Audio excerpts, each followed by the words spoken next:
Run, run! Let's go! Mosquitoes were ruining every fire pit night we had. Every time we'd sit outside, we'd spend more time swatting those bugs than enjoying the fire. Then I noticed something interesting. 3 YouTube channels with over 4 million combined views all recommended the exact same thing, a 5-gallon bucket. And honestly, it sounded ridiculous. And I just had to try it for myself because I'm wondering, they say that everyone's missing out or they're doing it wrong. So here I am. We're gonna build this trap and test it out and see if it really works. First we'll fill our bucket up halfway with water using well water. It's gonna be better than chlorinated water. All the videos have the same ingredient, this BTI. It's not gonna hurt your dog or the birds, or even the humans.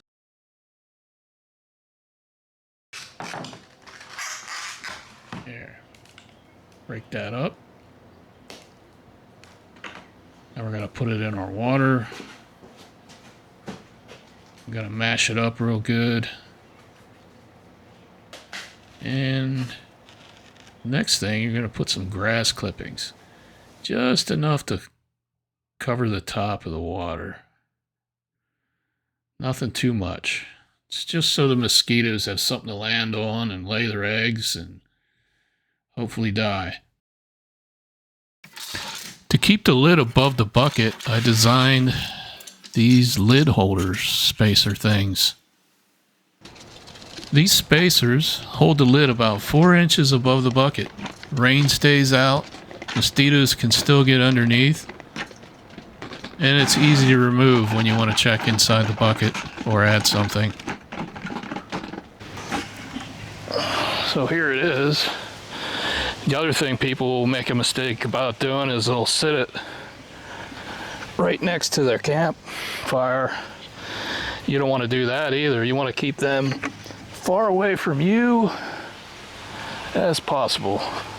So I'll stick it back here at the corner of my shed because it's shaded, and this seems to be where all the mosquitoes want to bite me.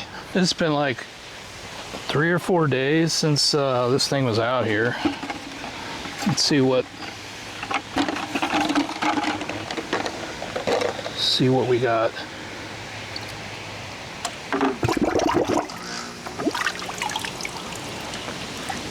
I want to say there's some in there, but I can't tell if it's just floating grass. So here's my traps. I got one here and one back here. It's not that I need 2 traps, but I had already made this and forgot to put grass clippings in to show you guys. So that's why I built the second one. My test was inconclusive with the mason jar, so there's going to be a part 2 to this. Very important, if you can, use well water. Chlorinated water is going to take a whole lot longer. So I'm hoping another week, or within a few days to a week, we catch some more, and I can show you conclusively that there's larvae floating around in there and so forth.